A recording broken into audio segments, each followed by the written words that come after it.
2 দিন থাকছে, থাকার পর আপনাকে লাত্তি মেরে বের করে দিছে। বের করে তো দিছে, আবার আপনার উপর অত্যাচার করা শুরু করে দিছে। একজন মানুষ হিসেবে আপনাকে এটা মানবেন? যেহেতু আপনারা ওইটা মানেন নাই, same thing happened in the Gaza. একই জিনিস ঘটছে ওইখানে। ওরা আসছে, ফিলিস্তিনদের জমি ওরা দখল করে নিছে, ভালো কথা। আবার ওদের উপরে আক্রমণ করতেছে, যেন তেন আক্রমণ না। আমরা লাস্ট যে ভিডিওটা দেখছি, ওই ভিডিওতে যেমন বোমা ফুটছে, বোমা ফুটার সাথে সাথে এরকম হয়েছে যে মানুষ উড়ে যাইতেছে। কেন ভাই, মুসলিমদের রক্তের দাম কি এত কমে গেছে যে এরকম ভাবে বোমা মারবে আর ফুটে যাবে? মুসলিমের রক্তের দাম ভাই এই পরিমাণে নেমে আসে নাই যে একজনে বোমা মারবে আর হচ্ছে এরকম ভাবে উড়ে যাবে।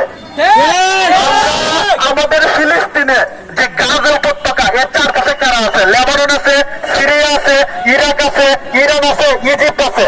ভাই বাংলা কথায় যদি বলা হয়, যদি এইসব দেশের মানুষ যদি গণমূত্র কর্মসূচিও করে, তারপরে এইসব দেশে ইসরায়েল আছে, এগুলো বাঁচতে দেওয়া সুন্দর একটা ব্যক্তি ছবি নিয়ে আসছে।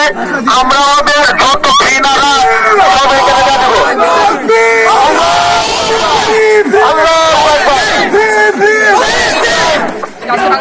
প্রত্যেকটা কলেজে স্ট্রাইক করা হচ্ছে। সবাইকে আহ্বান করবো এই স্ট্রাইকের সাথে একত্রিত হবে